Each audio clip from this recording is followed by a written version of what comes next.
No, no recoge nada. Bueno,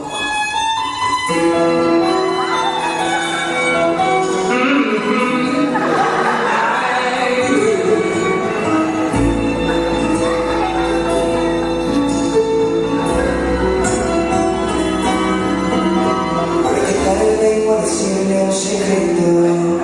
Mucho respeto, tengo varias cosas que contar. Señorito, tome asiento y conoce la última vez. Ya tu cara me lo dice, no hay mucho que esconder. Mira que los nervios me traicionan. Debo callar 10 segundos y pensar. Eso me asusta.